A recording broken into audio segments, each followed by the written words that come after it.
স্বপ্নপূরণ মিশনে কোনো স্টুডেন্টের কাছ থেকে কোনো ভর্তি ফিস নেওয়া হয় না এবং চাকরির আগেও নয়, চাকরির পরেও নয়। যারা মালদা ডিস্ট্রিক্ট থেকে বা পার্শ্ববর্তী ডিস্ট্রিক্ট থেকে আসতে চাইবে তাদের কি বলবে? আসতে পারে? হ্যাঁ, আসতে পারে। কোনো রকম ভাই যখন কোনো টাকা পয়সার লেনদেন নেই, ফলে এখানে কোনো ফ্রড হওয়ার কোনো সম্ভাবনাও নেই। জয় হিন্দ বন্ধুরা, আশা করি আপনারা ভালো আছেন। আমি আপনাদের বন্ধু এক্স সোলজার ফিরদৌস মণ্ডল। আপনারা হাজির স্বপ্নপূরণ মিশন, এই unit of pre defence academy.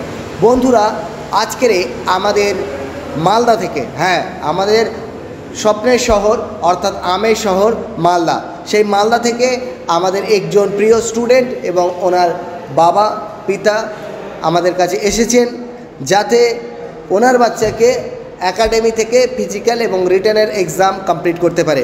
আবারও বলে দিই, স্বপ্নপূরণ মিশনে কোনো স্টুডেন্টের কাছ থেকে কোনো ভর্তি ফিস নেওয়া হয় না এবং চাকরির আগেও নয়, চাকরির পরেও নয়। তোমাদের কি ফ্রি থাকে?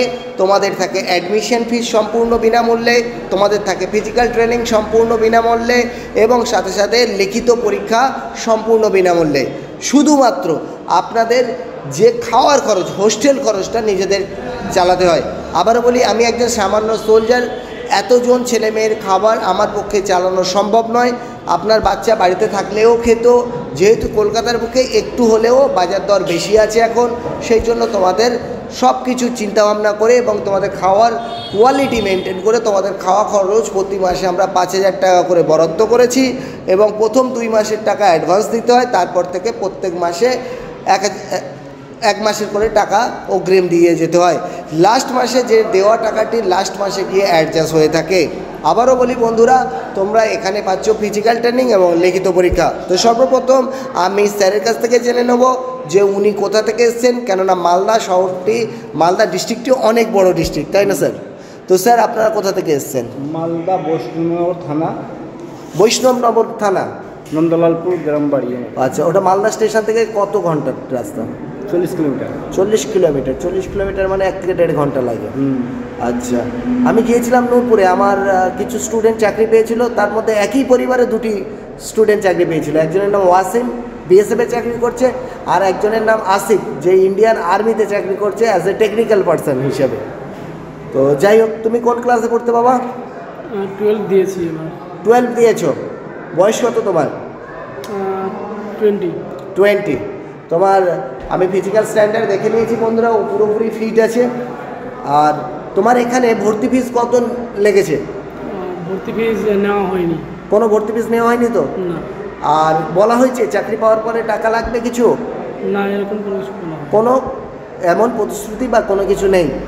আবারও বলছি, যদি তোমরা চাকরি পেয়ে মনে করো প্রতিষ্ঠান তোমার, এটাকে বড় করতে হবে, তোমরা ডোনেশন করতে পারো এবং তোমাদের টাকা দিয়ে এই প্রতিষ্ঠান আরও বড় বা সুন্দর হবে। আরও কিছু অসহায় ব্যক্তির কাঁধে কাঁধ মিলিয়ে তাদের বাচ্চাদেরও আমরা আগিয়ে নিতে পারবো। তো বন্ধুরা, আবারও বলি, এই ভাইয়ের একটি সমস্যা ছিল যেটি আমরা খানিকটা হলেও মিটিয়ে নিয়েছি। সেটা হচ্ছে আমাদের এখানে যে ভর্তি ফিস, খাওয়ার টাকা 5,000 টাকা আছে, কেননা আমি কোনো কিছু লুকাতে চাইছি না, সেই টাকাটিও স্যারের দেওয়ার সামর্থ্য নেই, কারণ স্যার খুব সামান্য আর্নিং করে এবং এটাই কিন্তু বাস্তব। আমাদের মানে পশ্চিমবাংলা কেন, ভারতের অবস্থা এরকম, এখন ইনকাম নেই। তো সেই জায়গা থেকে স্যার 1,000 টাকা কম দিচ্ছেন ভর্তি ফিস, খাওয়ার টাকা বাবদ। সেই 1,000 টাকা আমাদের একজন হোসেন সাহেব আছেন, তিনি এটি কমপ্লিট করে দেবেন। আবারও বলি, ওরও পুরো টাকা 5,000 টাকাই হবে।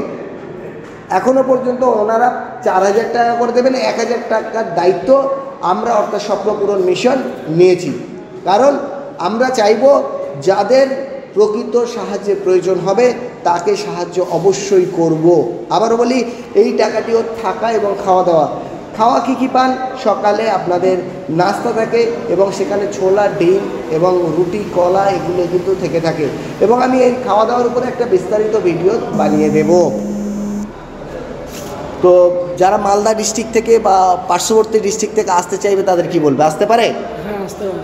কোনো রকম ভাই যখন কোনো টাকা পয়সার লেনদেন নেই, ফলে এখানে কোনো ফ্রড হওয়ার কোনো সম্ভাবনাও নেই।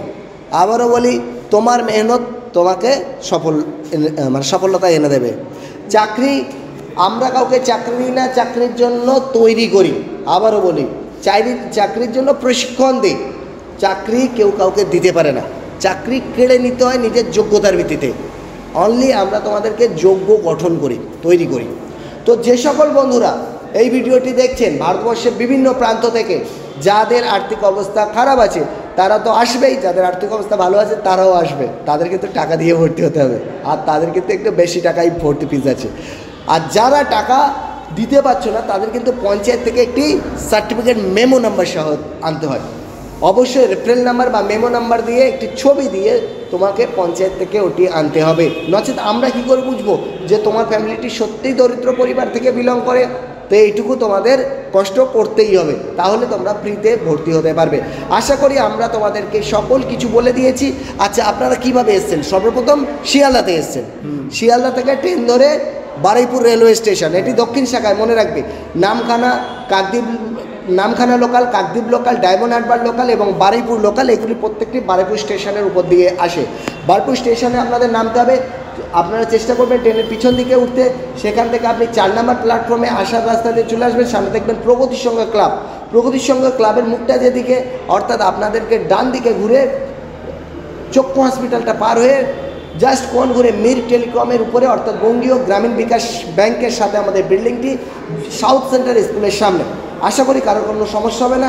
আমি আসার একটি ভিডিও বারুইপুর স্টেশন থেকে পুঙ্খানুপুঙ্খ দেখিয়ে দেবো, যাতে আপনাদের কোনো সমস্যা না হয়। ধন্যবাদ সাথে থাকার জন্য। জয় হিন্দ, জয় ভারত।